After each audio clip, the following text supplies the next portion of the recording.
గురుబ్రహ్మ ప్రేక్షకులకు నమస్కారం అండి. ఈ వీడియోలో ఆగస్ట్, సెప్టెంబర్, అక్టోబర్ ఈ 3 మాసాలలో మేషరాశి వారి ఫలితాలనేవి ఎలా ఉండబోతున్నాయో క్లియర్గా వివరిస్తానండి. తేదీలు వారీగా వివరిస్తాను. శ్రీ దుర్గాదేవి జ్యోతిష్యాలయం. మీరు ఇప్పుడు వరకు ఎక్కడెక్కడో జ్యోతిష్యం చెప్పించుకుని నిరాశ చెంది ఉన్నారా? అయితే ఒక్కసారి గురువు గారికి ఫోన్ కాల్ చేసి చూడండి. ప్రేమ, పెళ్లి, ఉద్యోగం, రాజకీయం, విదేశీ ప్రయాణం, ధనం నిలకడగా లేకపోవటం, భార్యాభర్తల మధ్య గొడవలు, ఆస్తి తగాదాలు, అప్పుల బాధలు, స్త్రీ పురుషుల ఎలాంటి గుప్త సమస్యలకైనా, ఎటువంటి సమస్యలకైనా ఒక్క రోజులోనే పరిష్కారం చూపుతారు. వీరు ఫోన్ నంబర్ 9542637206. ఇంట్రెస్ట్ ఉన్న వాళ్ళు ఎవరైనా ఏ టైంలోనైనా కాల్ చేయవచ్చు.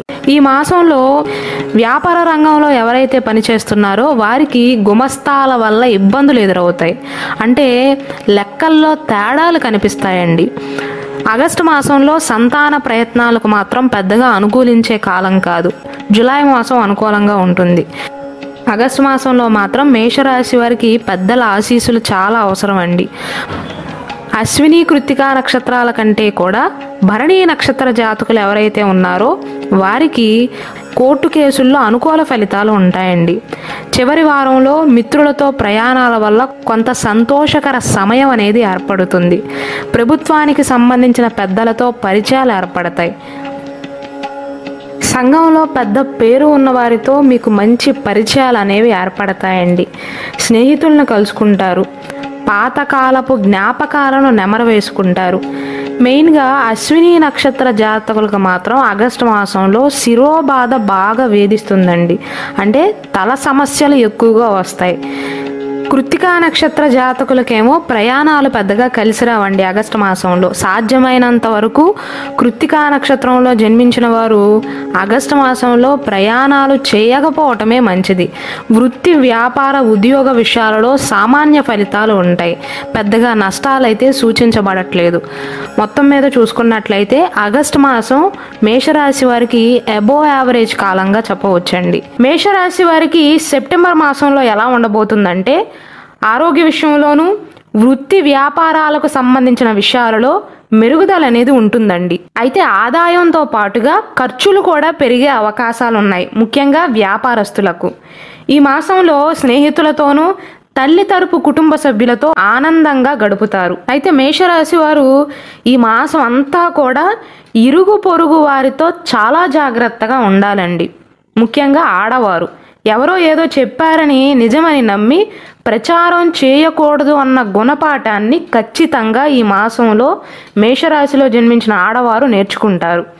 మీ తప్పు లేకుండానే గౌరవ హాని ఎదురవుతుందండి. ఈ మాసంలో మేషరాశిలో జన్మించి ఎటువంటి వృత్తి వ్యాపారాలు చేస్తున్నా, వ్యవసాయం చేస్తున్నా వారందరికీ బాగానే ఉంటుంది. కానీ బెట్టింగులు కట్టేవారికి, పేకాట ఆడేవారికి, దానితో పాటుగా వడ్డీ వ్యాపారం చేసే వ్యాపారస్తులకు కూడా ఆకస్మిక నష్టాలు ఎదురయ్యే అవకాశాలు ఉన్నాయి. మీరు మొదలుపెట్టిన నూతన వ్యాపారాలలో కానీ, పనుల్లో కానీ విజయం దక్కుతుంది, కానీ ఆలస్యం అవుతుందండి. ఈ మాసంలో మేషరాశి వారి అత్యాశకు పోతే బాధపడక తప్పదు. చదువుకుంటున్న వారికి, అలాగే విదేశాలలో స్థిర నివాస ప్రయత్నాలు ఎవరైతే చేస్తున్నారో, అంటే గ్రీన్ కార్డ్ కోసం ఎవరైతే అప్లై చేస్తున్నారో వారికి ఈ మాసంలో ఆటంకాలు ఎదురయ్యే అవకాశాలు ఉన్నాయి. ద్వితీయ, తృతీయ వారాలలో ఇరుగు పొరుగు వారితోనండి, పని పాట లేనివారు మీతో అకారణంగా గొడవలు పెట్టుకునే అవకాశాలు ఉన్నాయి. కాబట్టి జాగ్రత్తలు తీసుకోక తప్పదు. ముఖ్యంగా ఆడవారు జాగ్రత్తగా ఉండాలండి. 4వ వారంలో వివాహ ప్రయత్నాలకు మాత్రం శుభ ఫలితాలు సూచిస్తున్నాయి. పెళ్లి కాని మేషరాశి వారు ఎవరైతే ఉన్నారో సెప్టెంబర్ మాసంలోని 4వ వారం వారికి శుభ సమయంగా చెప్పవచ్చండి.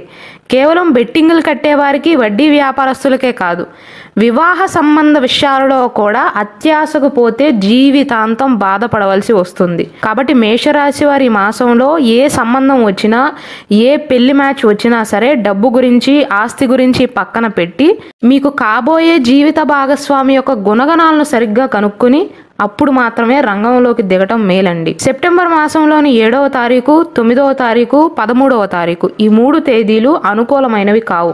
మెయిన్గా ఈ 3 తేదీలలో మేషరాశి వారు ముఖ్యమైన పనులను ప్రారంభించే విషయంలో చాలా జాగ్రత్తలు తీసుకోక తప్పదు. గర్భిణీ స్త్రీలు కూడా జాగ్రత్తలు పాటించక తప్పదండి. ముఖ్యంగా సెప్టెంబర్ 7, సెప్టెంబర్ 9, సెప్టెంబర్ 13 మేషరాశిలో జన్మించి పెళ్ళై సంతాన ప్రయత్నాలు ఎవరైతే చేస్తున్నారో వారికి కలిసి వచ్చే కాలంగానే చెప్పవచ్చండి. మొత్తం మీద చూసుకున్నట్లయితే మేషరాశి వారికి సెప్టెంబర్ మాసంలో బాగానే ఉండబోతుంది. ఎబో యావరేజ్గా ఉండబోతుందండి. 2024 సంవత్సరం అక్టోబర్ మాసంలో ఎలా ఉండబోతుందంటే మేషరాశి వారికి ఈ మాసంలో విదేశీ సంబంధాలు వచ్చే అవకాశాలు ఉన్నాయి. విదేశాలలో ఉద్యోగాలు వచ్చే అవకాశాలు ఉన్నాయి. అయితే మేషరాశి వారి ఈ మాసంలో ఎప్పుడూ కూడా అంటే ఏ వారంలోనైనా సరే హఠాత్తుగా నిర్ణయాలను ఒక్కరే తీసుకోవద్దు. నిపుణుల యొక్క సలహాలను స్వీకరించండి. లేదా మీ తల్లిదండ్రులను కానీ పెద్దవారిని కానీ ఎవరో ఒకరిని అడిగి వారి సలహాలు తీసుకున్న తర్వాత మాత్రమే ముఖ్యమైన విషయాలలో ఒక నిర్ణయానికి రావటం మేలు. ఒంటరిగా అయితే నిర్ణయాలను తీసుకోవద్దండి.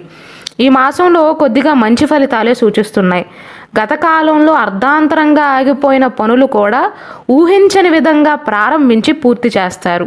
మీరు మొదలుపెట్టిన పనులన్నీ కూడా సకాలంలో పూర్తయ్యే అవకాశాలు ఉన్నాయండి. ధనాదాయం బాగుంటుంది. 10 పైసల లాభం వస్తుంది అనుకుంటే 15 పైసల లాభాన్ని చూస్తారు. ఆశించినంత ధనం కంటే కూడా కొద్దో గొప్పో ఎక్కువ రావటం మేషరాశి వారి యొక్క ఆనందానికి కారణమవుతుందండి. అయితే మేషరాశిలో జన్మించిన పురుషులు, యువకులు ఎవరైతే ఉన్నారో ఈ మాసంలో సమాజహితమైన పనుల్లో పాల్గొంటారు. ఈ మాసంలోని 15వ తారీఖు నుండి 25వ తారీఖు మధ్య కాలంలో నూతన ఉద్యోగ ప్రయత్నాలకైతే చాలా అనుకూలమైనటువంటి కాలంగా చెప్పవచ్చు.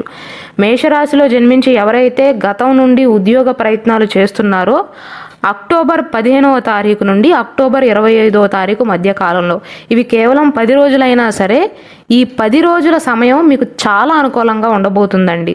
అలానే ఉద్యోగస్తులకి కూడా మీ పై అధికారుల యొక్క సహాయ సహకారాలు మీకు అందుతాయి. వ్యాపారంలో కూడా చక్కటి ధన ప్రాప్తి సూచిస్తుంది. అలాగే మేషరాశిలో జన్మించి వివాహం ఎవరికైతే స్త్రీ సంతానం ఉందో, ఆడపిల్లలు ఉన్నారో మీ సంతానం వల్ల సంతోషపడతారండి. వారి ఉన్నతి మీకు పేరు ప్రఖ్యాతలను కలిగిస్తుంది.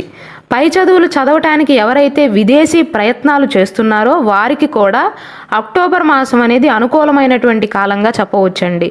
మేషరాశి వారికి అయితే ఈ మాసంలో అనుకూలమైనటువంటి కాలం నడుస్తుంది. అయితే ఈ మేషరాశి వారికి నేను చెప్పదలుచుకున్నది ఏంటంటే, మెయిన్గా ఉద్యోగ ప్రయత్నాలు చేస్తున్నవారు, జీవితంలో కొన్ని కారణాల వల్ల ఇంకా సెటిల్ అవ్వకుండా ఉన్నవారికి ఆటంకాలు ఎదురైనప్పటికీ కూడా మార్చిలోపు ఉన్న కాలాన్ని సరిగ్గా సద్వినియోగం చేసుకోండి. ఎందుకంటే మార్చ్ 28వ తారీఖు తర్వాత శని భగవానుడు మీ 12వ స్థానానికి వస్తాడు. అంటే మీనరాశిలోకి వెళ్తాడండి. మీనరాశి అనేది మీకు 12వ స్థానం అవుతుంది. శని భగవానుడు ఎప్పుడైతే 12వ ఇంట్లోకి వచ్చాడో అప్పటి నుండి ఏలినాటి శని దశ అనేది ప్రారంభమవుతుంది. ఫస్ట్ ఫేజ్ అనేది ప్రారంభమవుతుందండి. కాబట్టి మీ జీవితంలో కొన్ని మార్పులు చేర్పులు వస్తాయి. ముఖ్యంగా మీరు పని చేస్తున్న చోట, ఉద్యోగ వ్యాపారాలు చేస్తున్న చోట. కాబట్టి ఎవరికైతే ఉద్యోగం లేదో, ఎవరైతే ఇంకా సెటిల్ కాలేదో వారు ఈ మంచి కాలాన్ని సద్వినియోగం చేసుకోండి. మార్చ్ లోపు గట్టిగా కష్టపడి మంచి ఉద్యోగాన్ని సంపాదించండి. అలాగే మేషరాశిలో జన్మించి వ్యవసాయం చేస్తున్న వారికి, రైతన్నలకు అనుకూలంగానే ఉంటుందండి.